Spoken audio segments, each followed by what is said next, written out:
There you go. Okay. All right. Welcome to the August 7th edition of the study hall. What we're going to do is pick up a theme that we had we last did this in the middle of May, somewhere around there, so about 3 months ago. And the basic deal is that reading the passages from different points of view is crucial in these things, because if you're presented with this giant wall of text, then there's really no way for you to understand what to prioritize and what not to prioritize out of that giant wall of text, unless you know who you are reading it as. Because, I mean, in the world, this is not something, out there in the real world, you don't really have to try too hard to do this, because you will have a perspective on something. But just as a sense of how important it is to personalize stuff, like let's say that you were reading some brief about the way, just about the way certain court cases were tried in some country. And imagine reading that article 3 times, from the point of view of the actual defendant, from the point of view of the prosecutor, and from the point of view of the lawyer for the defendant. I mean, that would be, just think how differently you would read absolutely everything in those articles. It would be everything. The way you read every word of it would be affected by who you were and why you were reading it.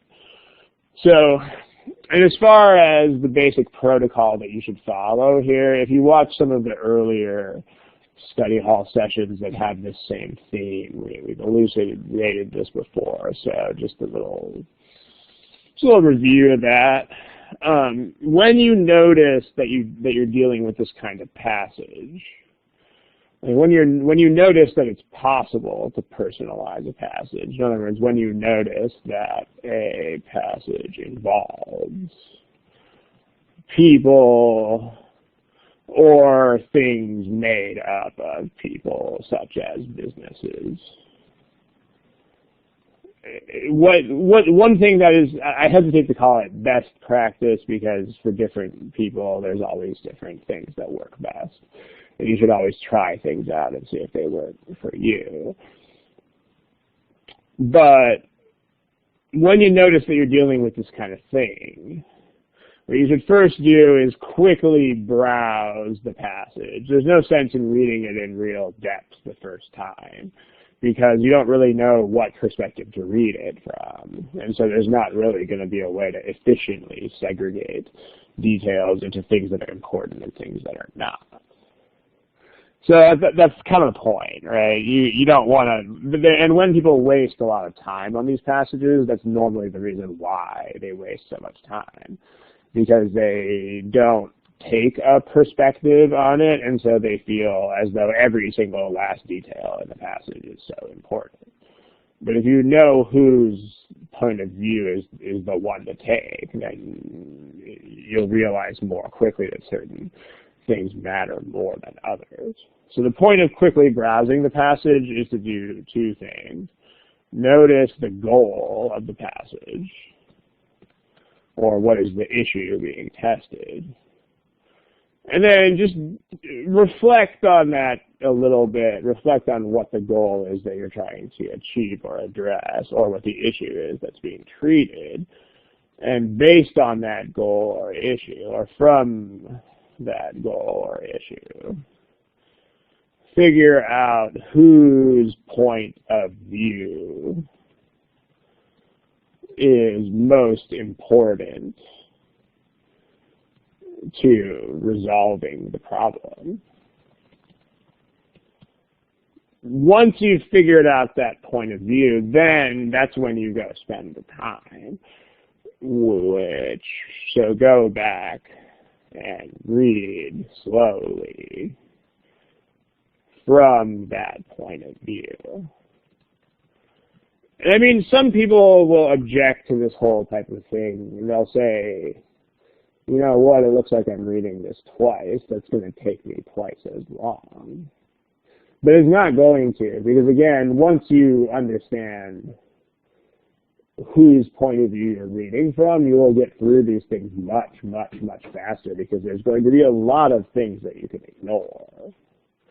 Like if you are a company's finance officer, you have the dollars and cents person, and you read some passage that's talking about, the company is polluting the environment in these ways, which invoke such and such sanctions from the government. If you're a finance person, all you care about out of the whole thing is sanctions that cost you money. Like you don't even care what's happening to the environment, nor do you care what the pollutants are, because you're the finance person. But then if you're the environmental compliance person, then it's a totally different thing. You don't care about dollars and cents, but you do care about what you're emitting into the environment. So you'll know what is not important and what is, and this should be, even though you're basically reading it twice, you'll find that this will actually be faster because you will have a distinct focus. And the focus includes what not to focus on, which is a super important thing too. So let's try to put this to work. Try your hand at this one. And I'll give you, remember where the multiple choice answers are found. That's in the same place as always. But just in case any of you are new to this whole thing, this is where you find the multiple choice answers. And I'll give you a timer.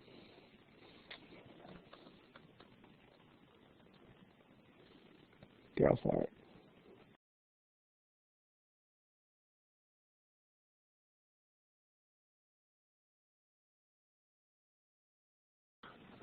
All right, let's pick something pretty soon. Remember the way this test works. If you're new to this, if you are, there's always a couple people here who are relatively inexperienced with this exam. The way the test works is that you have to pick an answer to everything all the time, or you just simply are not allowed to move on to the next item. So you got to pick one of the A3s. Again, since you're not actually standing in front of me, there's only so much I can do to enforce that, as it were. But just make sure that you're picking answers just for your own sake of getting used to the way how the test works. So let's talk about this. So quick browse.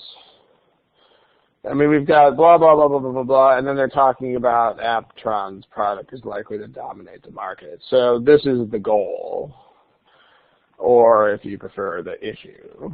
We want to show why a product is going to dominate the market. So what does that actually mean? What does dominate the market? Whose point of view matters when you're talking about will a product dominate the market? What does that mean? Yeah, dominate the market means it's going to sell more than the other person's stuff is going to sell. So, you might need a couple layers of interpretation here, too. Peeling back the first layer of this, you're just literally translating that into easier words. In other words, you might want two steps where if you've watched enough of these things, you're definitely going to be sick of hearing me say this. But the first thing is explain it to a 10-year-old. Because the problem here is, the main problem all stems from the fact that it's presented in such formal-sounding language, which to our human brains that are very human, it doesn't mean a whole lot. So the first thing you want to do is get it down into language that human beings are much more likely to understand. So dominate the market, such abstract terms. A 10-year-old would have no idea what that meant. But you can just explain that as, whose product will sell more? Sure. Okay, then once you've got it in those terms, decide whose perspective is most central. Well, we're talking about whether something is going to sell. So ultimately, whether something will sell is not up to the seller.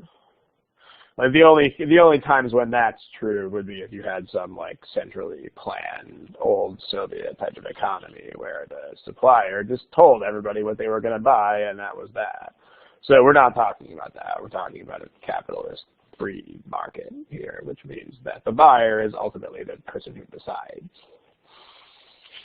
So read as the buyer because that's going to be who ultimately makes the decision. So, all right. So now you go back and you read this as the buyer.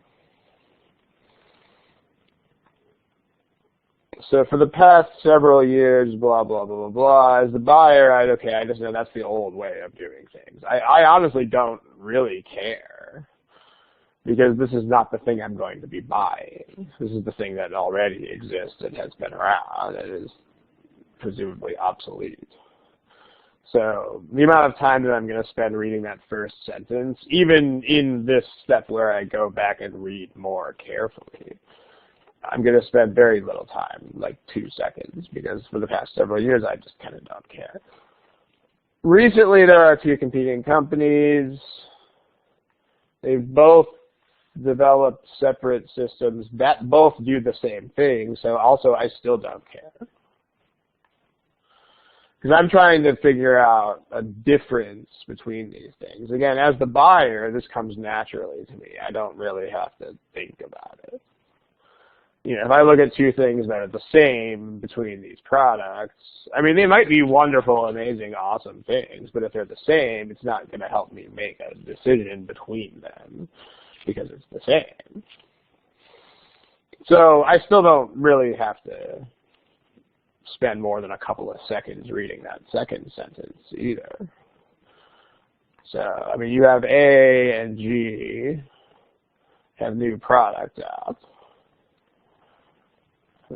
New systems out. They work in pretty much the same way as far as color coding this correspondence. This is all I really need to get out of this sentence. And actually, that's all I need to get out of this sentence, too. The systems are similarly priced and are equally easy to use. Notice, I mean, most of you guys got this problem correct, but what I want you to notice is the efficiency factor here, because you probably could have solved this problem in well under 1 minute with the right kind of focus. And some of you took a lot longer than that. Because basically all of the words from here to here simply do not matter at all. They don't make any difference because of the issue. The issue is you are trying to distinguish between them and decide which one is going to be a better seller. If you're the person who's going to be purchasing these systems for your company, you know that. You know that you are only looking for differentiation points. The entire green paragraph consists of stuff that is all exactly the same, so you just don't care and you don't even have to really pay attention to it. Fast. That's the promise that I made you guys. Reading twice can be faster than reading once. Because if you didn't do it this way, if you just read this thing straight through the first time, then you would actually have to read the green stuff because you wouldn't know that it was unimportant. It would look as though it were just as important as everything else. And it isn't. So basically I come away from that passage with nothing in the passage at all is going to, well, differentiate between these companies. So I'm left with the answer choices that have to do that. And what's nice about this is that they don't really even have to tie back to the passage. Because if there were differences mentioned here, then it might be a different sort of deal, because then I might have to correlate things. Like if I said something like, if the passage said something like Aptron's system requires more processor speed than gamma text system does. Then an answer choice like, okay, our company likes to economize on processor speed and buy like the lowest processor speed available. Then you'd have to correlate that back to what was here to figure out advantage, disadvantage. Here you're not even going to have to do that because there's nothing here that could even correlate to a difference. So straight up, the question is going to be, what's the specific question? Remember, always translate the question into specifics. So here that means what makes Aptron's product better? Yeah, Anjal says, Anjal. Why should I go for Aptron? Exactly. That's supposed to be a question mark if I knew how to type. Okay. So that's the question. Just make sure you keep your eyes focused on this question. And if you are the person who purchases software suites for your company, of course you're going to stay focused on this. So you almost can't be distracted. This is kind of weak because it's not about products in the first place. And it's also, if it really favored anybody, it would favor the wrong guys. It would favor G. But, so that's two kinds of flaws there. Weak connection favors the wrong side anyway. By the way, just so you know, the thing that's cool about these problems, like they would not write an answer choice like A that favored Aptron. In other words, they don't have things that like kind of go in the direction that you want, but don't totally. No subtlety. Like the answer choices that they give you will either be totally right or totally wrong, and it's actually really nice of them, but there's not really anything in between. So, in other words, if you think you're dealing with some subtle difference where you've got a wrong answer that's close to being right, it means you haven't personalized it or interpreted it correctly, one of those two things. And I mean, you can actually use that as a hallmark for whether you have reviewed these problems enough. If you're asking yourself, have I reviewed this critical reasoning problem enough, question mark. The simplest standard I can give you for answering that question is if every wrong answer is very obviously wrong to you. No subtleties and nothing seems close.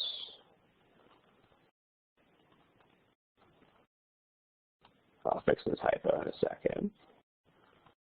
Then, yes, you have reviewed the problem enough. If any answer choice seems as though it's like really close to being correct, then you have not reviewed the problem enough. And I mean, a lot of people don't like this fact or don't really want to believe it because they want to believe that there are answer choices that are like subtle. Because that's not what the problem is. The problem is not shades of subtlety in the answer choices. The problem is that you are being presented with a giant wall of text, and you have to like make that real in your head. You have to make it not a bunch of black letters on a white page. Once you successfully do that, there are no subtleties at all. It's pretty neat. Choice B doesn't even sort of try to distinguish between the two companies. In fact, it doesn't even talk about the companies.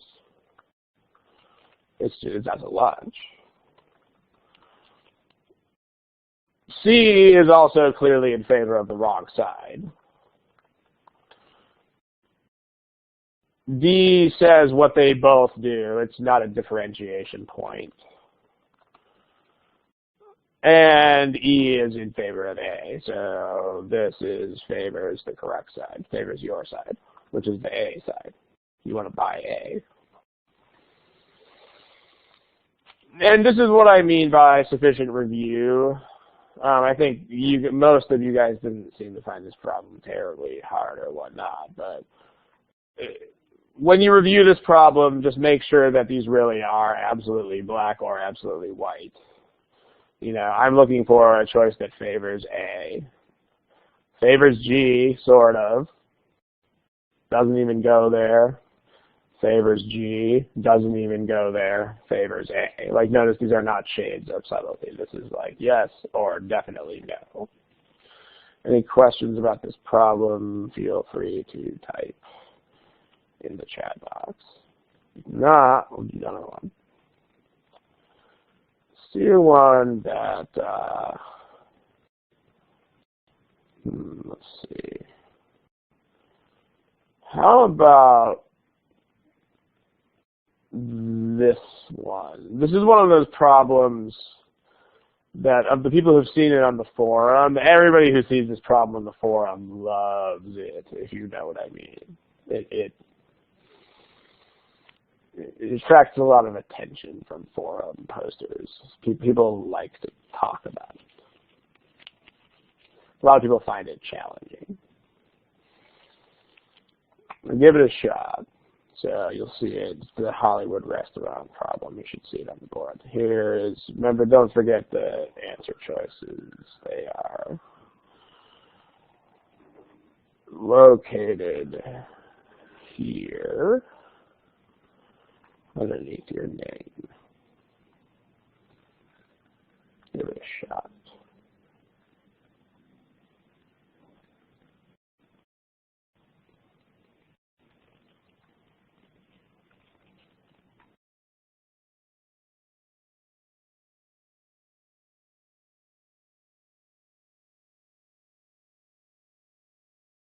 I'm going to bump the time by a little bit and give you a little bit more of it.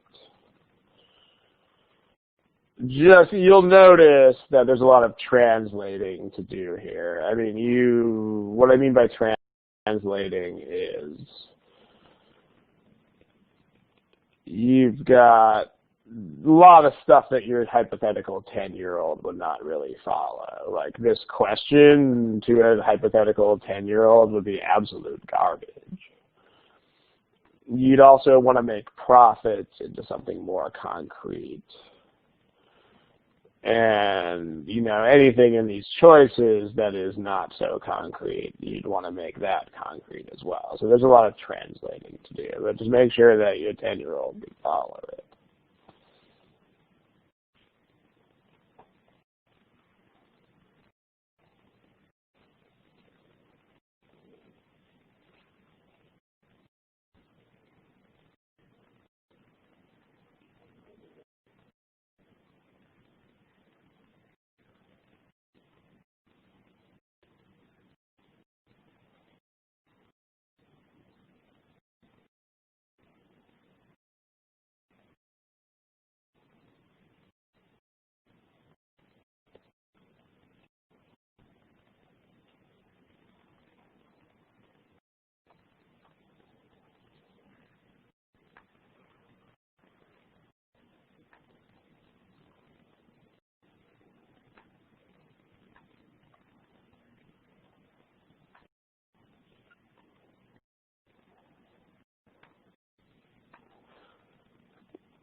Okay, let's pick something that is a thing. There are still about 4 or 5 of you who haven't answered the question, so go ahead and give me some sort of answer on the question.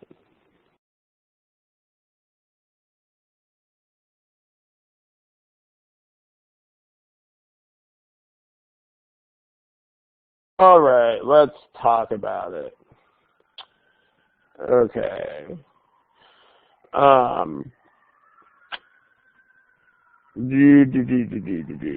So we have a lot of translating to do here.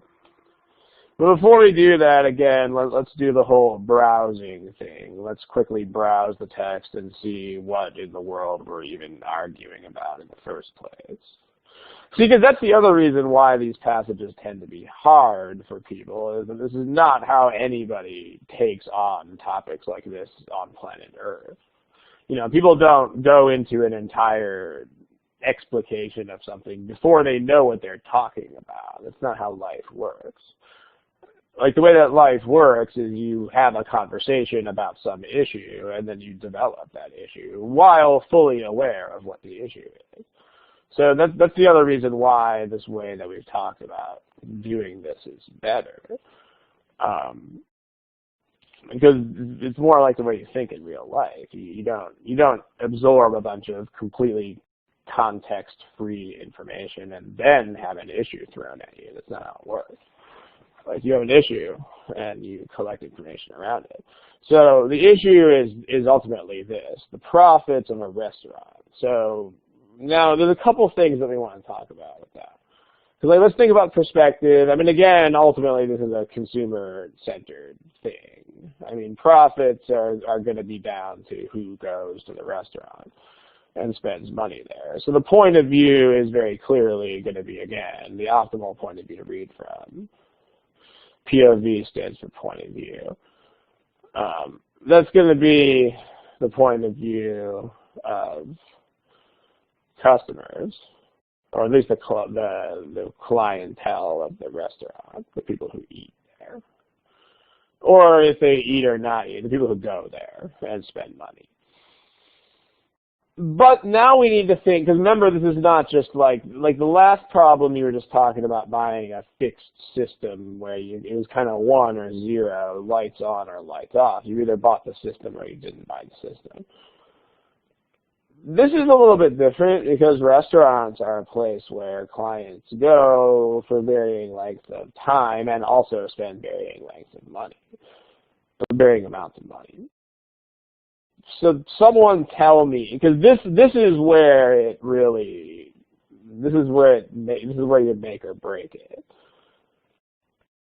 What does this mean in concrete terms? Like 10-year-old is asking you, what does that mean, more profit at a restaurant? How does a restaurant make more profit? Be as specific as you can. But how does that, remember from the client's point of view, like if the client does what, then the restaurant will make the most money. You're going to spend more, but also what else? You're going to leave. You're going to spend a lot of money and or you're going to turn around and leave. Because that's both, those are both relevant. If you're talking about a fixed capacity restaurant, you know, and if this is a place with celebrities prancing around everywhere, then presumably it's going to be filled. So what this means in specific terms that a 10-year-old could perfectly well understand is spend more on the bill and or not stay as long, stay for less time. That's what the argument says. The next step is to figure out what the heck this means. Those are some crazy words. And by the way, if you have to read this part lots of times, that's totally fine. I mean, I do too. I have to read this shamefully large number of times. But, I mean, if anything, just kind of build it backwards. I mean, it gives reason to believe that it's likely that it's kind of garbage words. It is. You think that. So the words that count here are vulnerable to criticism on. Because, I mean, these other words, there's an amazingly large number of these words in this problem, but the rest of the words there are kind of just, they're words that don't change the direction of your thinking. You know, believe that it is likely that is kind of just like saying yes to something. And then it gives reason to believe that it is likely that, and still kind of it says yes to something. And on the grounds that it gives reason to. I mean, wow, so many words, but still those words don't. The words with the brown underline don't shape or change the way that you think about anything, but the purple ones do. So you want to show, what does this mean to a 10-year-old? You want to show let's stay concrete with this. The argument says that customers would spend more and or stay for less time. It means that these green things would be wrong, right? So that means that you're going to be saying that one or the other of those is foolish. So you want to show that under the circumstances described, the circumstances described are, well, we haven't even read them too much yet, but people would either not spend more and or stay longer. This is the goal. I mean, notice that this work is all done totally up front. I mean, we have not even read the content of the passage yet, which surprises a lot of people. But if we go back to this opening screen, I mean, we are only right there. I mean, we haven't even done the real reading of the passage yet, and yet we already have a super specific focus here. And I mean, I think this is the reason why people don't get this problem right a lot of the time, because they don't do anything up front. They just like la la la, read the words. That's not how this works. I mean, you have to really know why you are reading these words. So you want to show that clients are going to spend less money and or that they will just hang out. All right, now let's read the passage. We got normal tables. The plan is to put in tall tables. So, plan is to put in tall tables with stools to replace normal tables. So they say, these guys who you want to prove are wrong, I mean, in isolation, this sounds reasonable, because I mean, tall tables are really not fun for the most part. I mean, that's why people don't stay in bar areas and restaurants for a terribly long time. So they say tall tables kind of suck, so people will get out of there faster. Hence, more profits. I mean, that's not a totally stupid argument. But what are they? So now, wait a minute. What are they totally not thinking about here? Like, what makes this restaurant? Because I mean, right now, the way they argue this could apply to absolutely any restaurant at all that gets a decent flow of clients. Like there's a super special thing about this particular restaurant that these people are cheerfully ignoring. What is that? What makes this restaurant different? But people aren't gonna think that tall tables are suddenly, in general, tall tables. I mean, the tables are not gonna suddenly appeal to people. But what? I like where you're going with that. Why? Why not? Pete, give me the second half of that. If you spend more time, okay, but why would you spend more time? No. I mean, I think you guys are all kind of getting indirectly at this. But no one has said it yet. Like, what makes this restaurant more awesome than other restaurants? Jessica says it. Yeah, it's the fact that there are, like, movie stars traipsing around. I mean, that's the point. And I mean, again, when you read this as a client of this restaurant, this is why you got to read from the right point of view, because otherwise it's just a mess of garbage words. But if you're a client, you will immediately understand that this is one of those see and be seen kind of restaurants where you don't really go for the food, you kind of just go so that you can watch movie stars and see what they're wearing or whatever. and take paparazzi photos. I mean, it should be kind of obvious when you read this, because that's the deal. I mean, that's the only really distinguishing feature of this restaurant. Which you should also be asking yourself. You'd be saying, what's special about this place? Well, I mean, that's kind of the only thing that is. And so, therefore, when you read this, that should come to mind. And like, if you're some paparazzo who haunts this place, then you're going to think about that. You're going to be like, dude, wait a minute.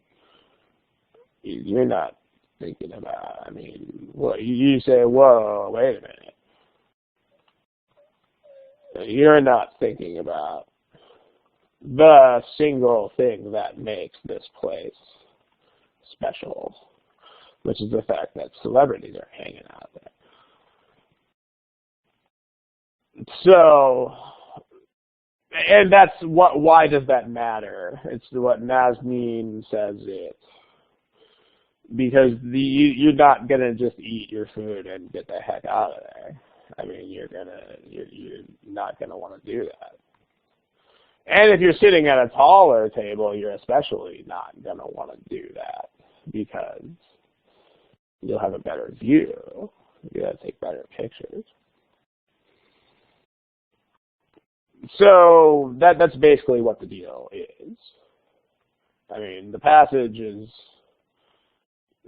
writer or speaker or whoever it is, doesn't think about the fact that they don't think about this. Like, in normal restaurants, the tall table means discomfort, which means out of there. But here, it's not what it means. It means tall table, which means excellent vantage point for celebrity watching. And so you're going to stay way longer. That's the point.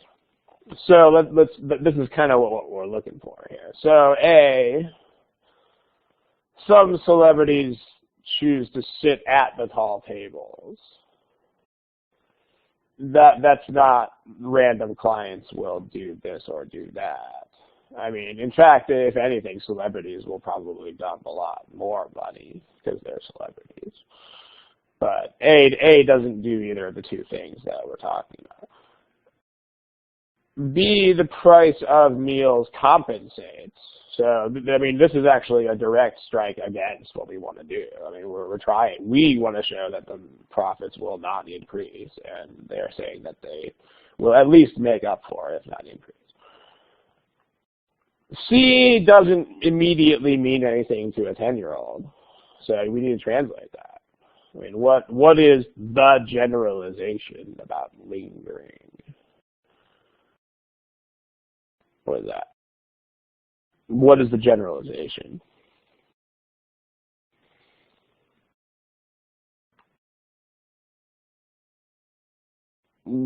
Actually, generalizations are not examples. So that's actually the whole point of generalizations, is that they are not examples. It is... I'm not asking you guys for a definition of the word generalization. I'm asking you, what is the generalization made here? Yeah, the generalization is this. I mean, this is what they're saying is normally true. So, where they make that typical, the word typically is what shows you that that's a generalization. The point is that it's not an example. In fact, the only example here is a counterexample. But that's the generalization. The generalization is that people who sit at tall tables usually get the heck out of there faster. That's the generalization. So this is the choice we want, because once you explain this to your hypothetical 10-year-old who is always hanging out with you during critical reasoning, it'll be clear. Like, this exception to this means that they will not actually get out of there faster, which is the point. There you go. D says a restaurant, D says that less time offsets more money. So that means that you've got one pro, one con. You don't know how that's going to turn out. And then, because less time but less money. So less money is what you want to prove, but less time is the opposite. You don't know who's going to win that type of war. And then E says that with enough tall tables, you would not see the celebrities. So that would not accomplish these things. If you could not see the celebrities, then you would not stay longer. You would get the heck out of there. And then these guys would probably be right. So I wouldn't say that D is an irrelevant comparison. Because if I mean, the red flag of D is that it doesn't really touch on the things that are special about this restaurant. But if you did have something, I mean, it would be a little bit crazy talk. But if you had something like, oh, people who, leave faster usually pay more money. I mean, there's no way that's going to be true in the real world. But if it were true, then, that might actually help you here. But it still wouldn't show you about the Hollywood and putting in tables to watch celebrities. So, in any case, again, people do love this problem very dearly, but just think about what makes this problem hard. There are a few things that I can think of. The first is that the most important in my book is that there's a lot more decoding of stuff that you have to do before you can even read the passage. Like, first of all, profits is not, you got to take a little bit more time to think about what profits imply here. Because for the most part, profits in these passages is like, you sell one item to a customer or you don't. But here it's not. Here it's a restaurant where profit is a function of two things instead of one. So that's a thing. And then you need to decode this horrible garbage question part. Luckily, you can ignore 2/3 of it and just concentrate on the vulnerable to criticism part. But you still have to figure out that you can do that. Then you got to flip around the interpretation you made of the profit part, make that the opposite. And only after you've done all of that do you read this passage from the point of view of the client. And then you think, okay, I get it. I totally get it now. Because the fact that there are celebrities makes all the difference. But notice how much work there is to do up front. There's a lot. And there's a lot of translating for your hypothetical 10-year-old. And also notice that this problem would be a lot easier if I gave you the same problem in easy words. Like instead of saying this, if I said, oh, they would get the heck out of there faster, and so they would make more money. And then instead of these horrible words, if I said, why would that be wrong? And if instead of this I said, well, they actually won't get out of there faster, then this would be this problem wouldn't be very hard at all. So, is the passage saying that lingering? Well, I mean, it's a restaurant. I mean, remember that all of these problems do invoke some degree of man or woman on the street type of common sense. Like if someone hangs out in a restaurant, they don't continue to order food at the same rate that a new client would. So, I mean, they don't have to spell that out for you. Like if you understand how people roll when they go to restaurants, then you'll know that. I mean, if one group spends twice as long as a normal group takes, that means the restaurant will make less money off of that table. So, answer choice D is that the less time, in translated into simple terms, is the less time people spend. The less time people are there, the less money they spend on the check. which means that those are like paralleling each other. Then in that case, it doesn't matter because lingering would not affect profit one way or the other. Is it asking for what it's asking for the criticism. Yeah, you can criticize this because you could very reasonably think what. So they're asking you for what, how could you criticize? Because they make you believe something. I mean, it's not going to be something that's written there because they're not going to criticize their own argument. So, I mean, when you're looking for, well, yes and no. I mean, you need to point out something that is problematic about the original argument. It's not going to be something they said because they are not going to poke holes in their own case. But it's the thought that you would have when I say these things to you. Like if you're like, you know what? If I just told you these things in normal spoken language, it's basically what would your reaction be? Like, you know what, this is a place where people come to hang out and take pictures of celebrities. But you know what, we put really tall tables there. They would just all leave really fast. To which you would tell me, no, they wouldn't, dude. They would stay. I'd stay. That's the point. It's your reaction that I would evoke by saying such a silly thing. Can I explain what RAH? What are you asking me in particular?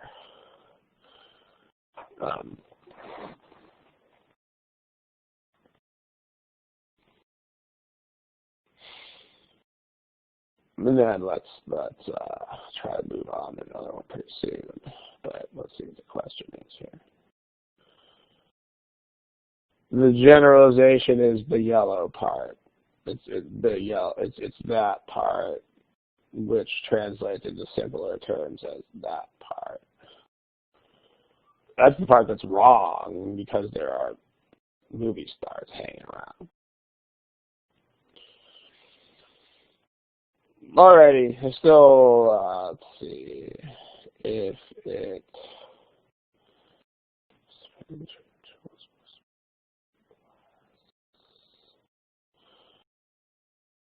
That less than what?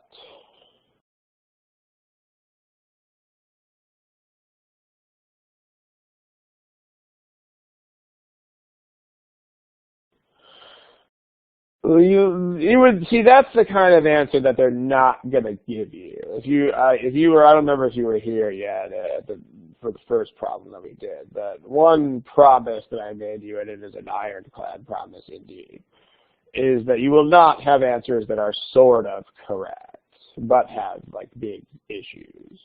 You're going to have answers that are either, whoa, that's totally the right answer, or answers that are not right at all. The problem with saying what you have there for D is if you know that people spend less, the problem is the argument is still saying that they will also stay for not as long.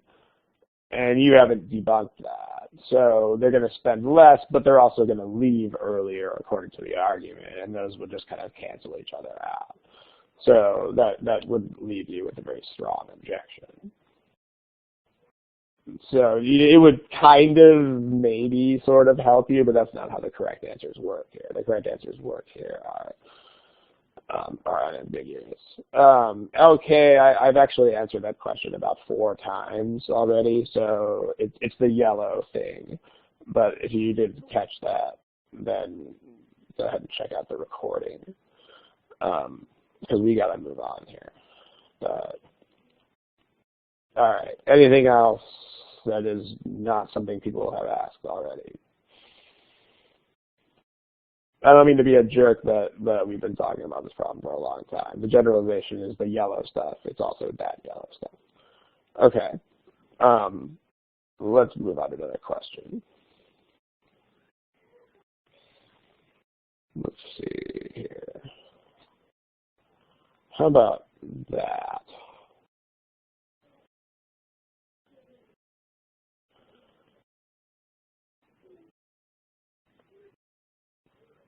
All right.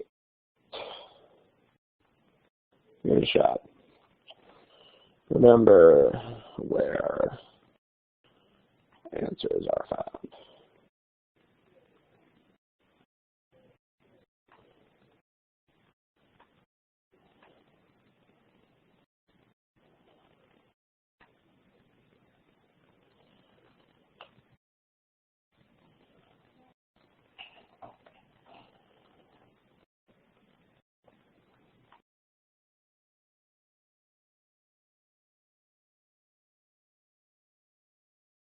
Let's pick a thing that is a thing. We still have about half of you guys haven't picked anything yet. So let's pick something.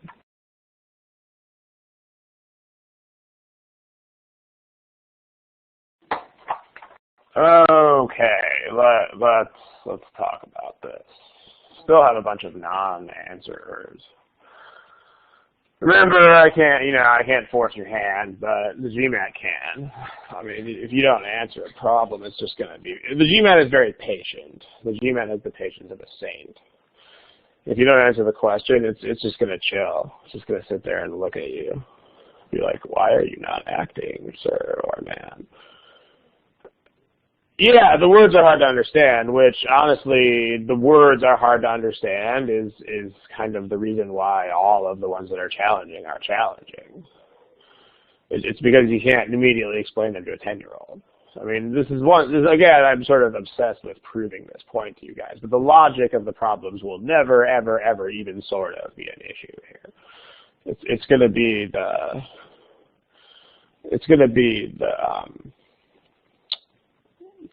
the translating part. I mean, as far as I know you're kidding, but like the age of like 9, 10, 11 years old, that's not chosen. That's not a random number that I'm just throwing out there. It's that if you know anybody who's about that old, that's the age where kids are totally able to understand anything concrete that adults can understand, but just not abstractions. You know, like the whole notion of profit is still too much for a 10-year-old, but, you know, spend less and stay longer, they can totally understand those things. You know, market, dominating a market, they don't know what the heck that is, but, you know, sell more stuff to more people, oh, hey, that's perfectly okay to understand. I mean, 5 is a bit young for most of those things. So, I mean, if 5 years old and you can't really, like, touch it with your hands, they're not really going to understand it. So, but again, let's quick browse. Quick browse reveals, remember we're not spending a huge amount of time reading this thing yet. It's quick browse. The quick browse reveals that we are talking about how to improve future access to drugs. What the heck does that mean? That's the issue. So, I mean, whether you can solve this problem is going to depend on whether you can successfully interpret that. The issue is future access to drugs. What does access mean? Yeah, it means two things. It means that people can afford them, but on an even more fundamental level, it also means what? Like if you lowered the price of every drug to like 25 cents, that would probably not improve access, because why not? Like if the price went too low, then what would be the problem? Yeah, the problem would be availability, because I mean access means two things. It means the price has to not be crazy high, but it also means they have to sell it in the first place.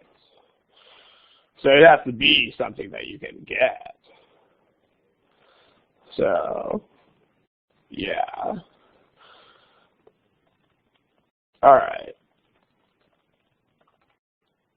Okay. So, access to drugs.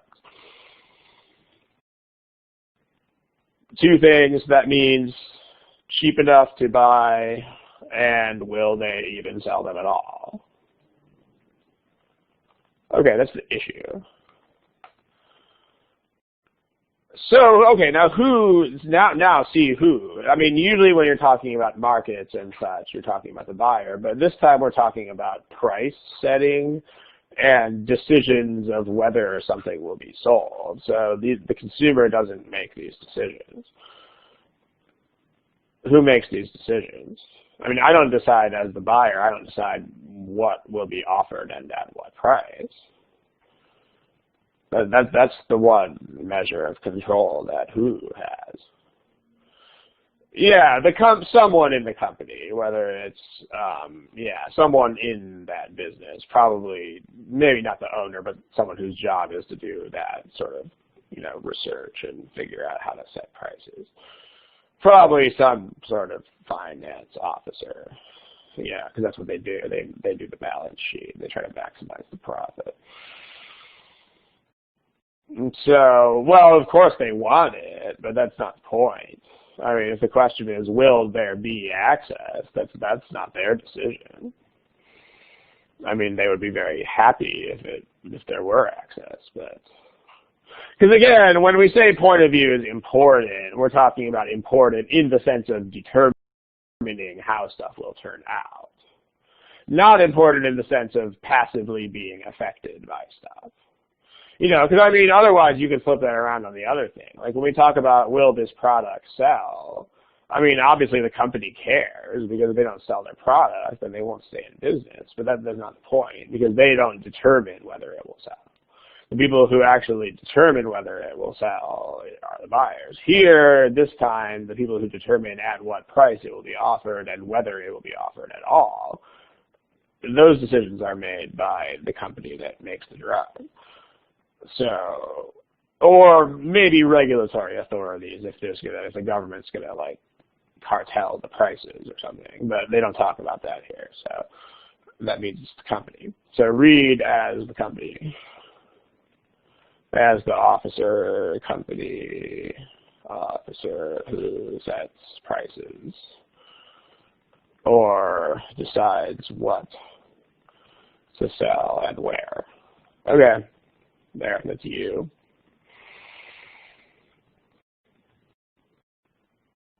So someone says to you,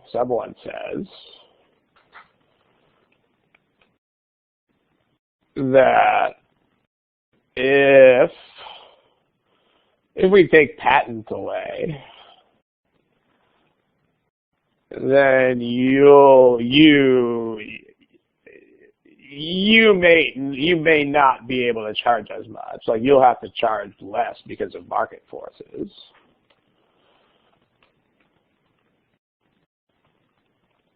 But that's not an issue of access so much. At least that's your chagrin to hear that. But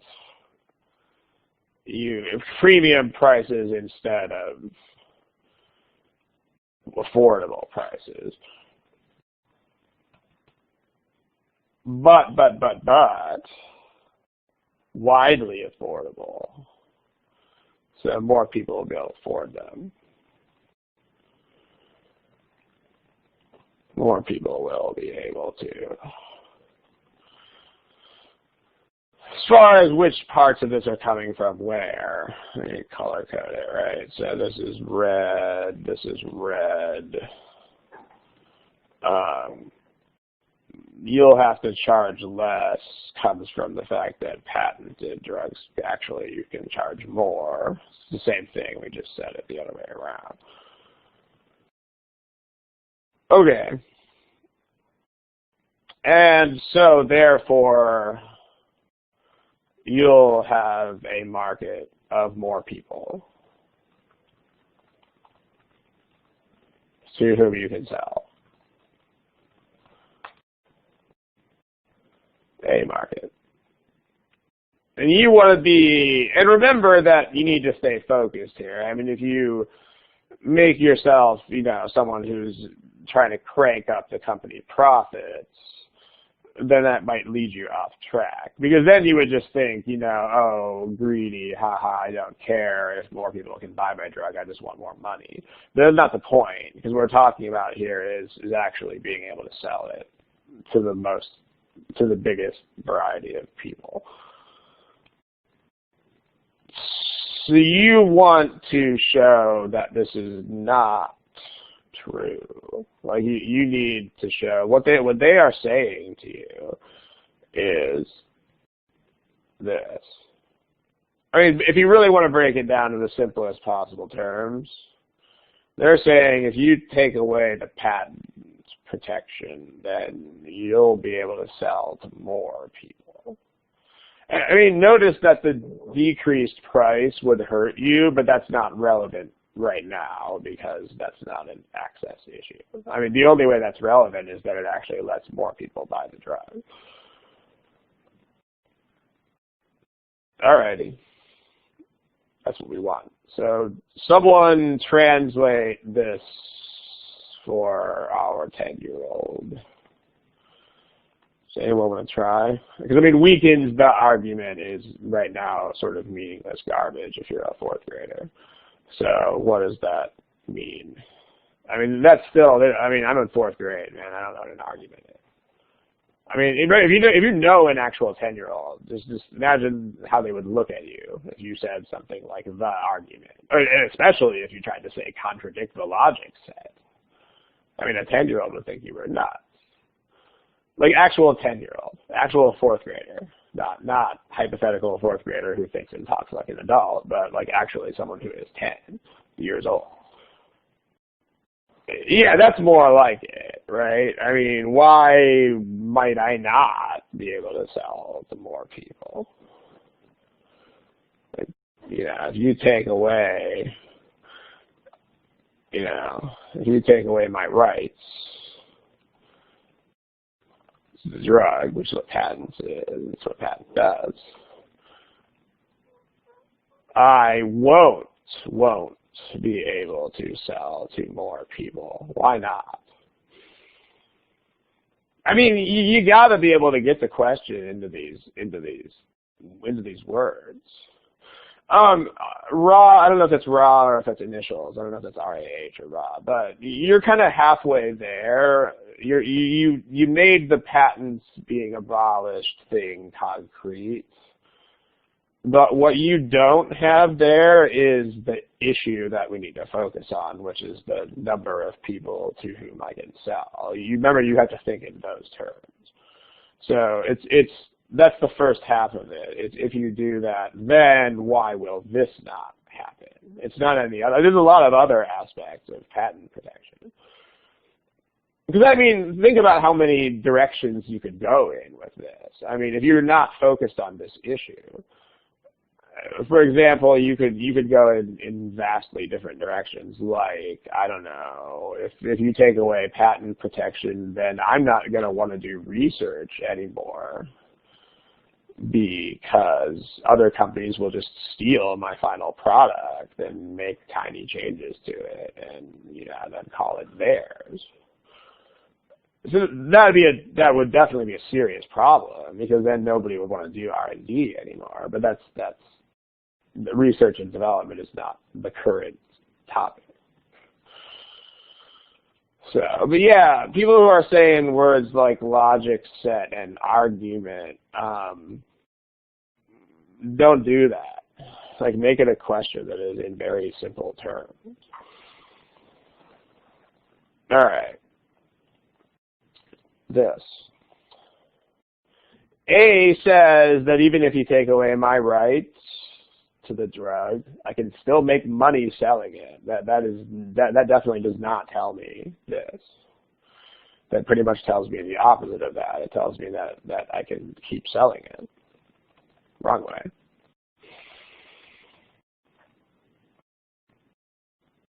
Countries that don't do it are big, big, big countries.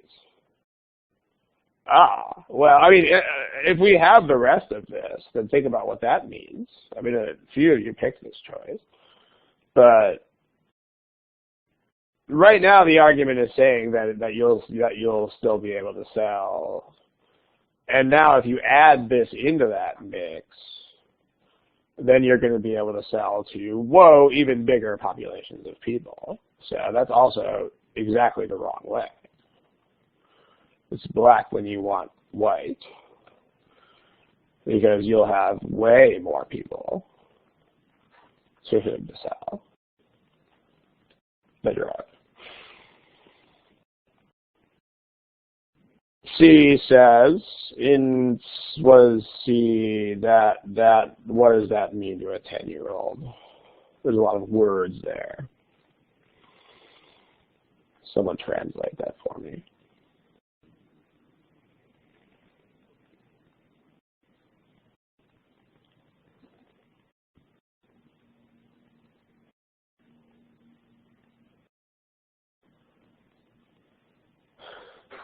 And you can, it's not, you might be able to make, it's not going to keep you from manufacturing the drug, because you are going to still own this patent.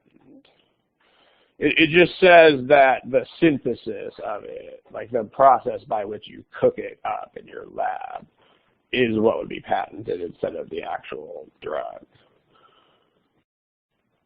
Yeah, that's RAH raw. That's perfect summary of it. In fact, that's such a great summary of it that I'm just going to copy and paste it onto the board. That's very well done. Yeah, that's what it means. And so think about what the consequences are.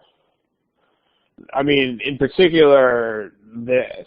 I mean, if C is true, then it means that getting rid of drug patents will not really do anything, because if they don't let you patent the drug, then you can just be like, okay, that's fine, because I'll just patent the process instead. Like it gives you a workaround. I mean, so in other words, you'll actually still be able to sell at the high premium price. Like if this is a thing, then this effect won't even happen in those places, because it's the loophole in the law is what this is saying. So this will basically allow you to avoid the consequences of having the patent removed, because you can just get another patent. So C will tell you that the plan won't do really anything, but it won't be detrimental to access either. I mean, this is some countries, because now we got to think about overall improvement of access, because in these countries nothing will happen. But in the other countries where this is not, it's only some countries, so in other places, then this will still presumably work the way we've said. So this doesn't weaken the argument. You can still improve access. I mean, you won't be improving access by as much, but is it still true that overall access worldwide will be improved? Yeah, it's still true. Because the outcome will either be status quo or it'll be better. So that'll be what.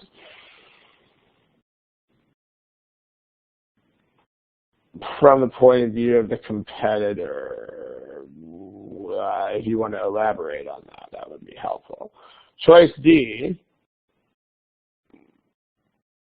I mean, when you see only if, you should read this as, if this is not true, then this will not happen. Like, you can get a driver's license only if you are over 16. That means if you are not over 16, you cannot get one.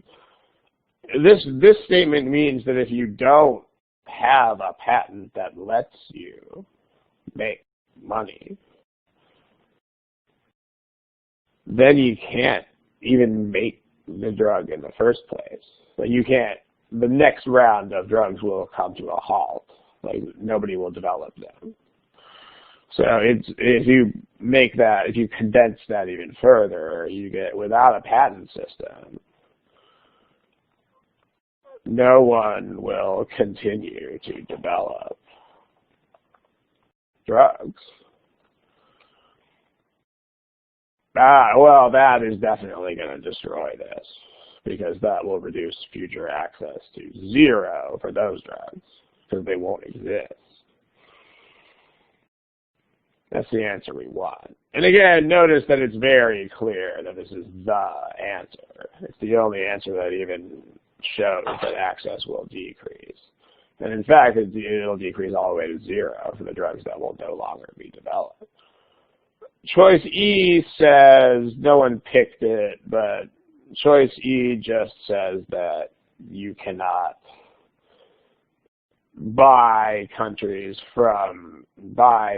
drugs from a no patent country and mail them into a patent country. If you could do that, that would allow you, presumably with some sort of taxes added on and maybe some shipping costs, but that would allow you to buy at those prices and then import them into the other country. So, like if you were in the U.S., you could buy some drugs from China that were cheaper and have them shipped. But if they don't let you, then that will actually strengthen this argument, because it'll keep the market working the way that the market works. Like it'll show you that people cannot avoid market forces. No one picked this choice anyway, so. All right, let's put questions on the board here.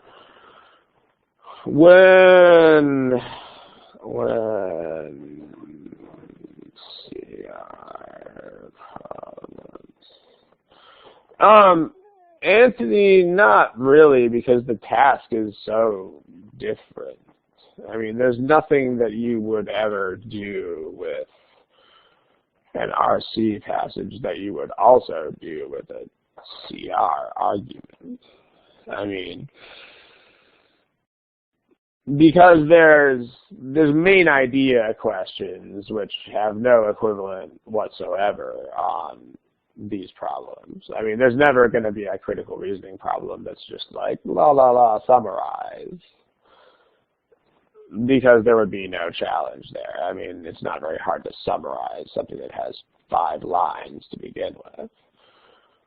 So that would be an irrelevant skill set. But then the other thing that you do with RC is you have to like find a chunk of details somewhere and then like recycle the same facts. Those are the detail questions. Still not really relevant, because 90% of the challenge there is to find a small amount of relevant text in a very large passage. So here, there's no very large passage to swim through and mentally index. So no, those are very different skill sets. And I mean, the flip side, look at what you're doing here. You have to actually respond to this argument in a way that makes it look bad. You don't ever do that in RC. Like, you don't bring in outside criticism and try to shoot down someone's case. So RC and CR, for all practical purposes, completely independent skill sets. Yeah, I mean, this is a thing. I mean, anything that you do to make this more personally relevant is going to be a win. Like this other thing, I think I'm just really loving everything this person says today. This is also good, because when you do this, you are making this come alive. And as I know I say this way too many times, but like 99% of this is, can you make this come alive? Can you make this not black letters on a white screen? And thinking thoughts like this, that's what wins the game. Competitor can't. Yeah, Pete, that's what we said about choice C. So what you have in choice C is in the countries. That's exactly what happens in these countries. In other words, there will be no change in access. But then in other countries, there will still be an increase in access. So future access can be improved. Overall, that will still be true. Like all C does is show you that there will be some places in the world where access might still be the same, but it doesn't weaken this statement. And then, I mean, look at D. I mean, D actually shows you that there will be future drugs that would have existed that now will not exist and will therefore have zero access. That's a pretty clear winner. So when you review the problem, you definitely want to reach a point where you're like, oh, yes, definitely D, and oh, no, definitely not C. All right. Okay. Looks like we're done. Time flies when you're having a good time. Thanks. I think we'll do some more of these, unless someone submits a topic that is just astoundingly awesome. Then we can do that. But I got a few more of these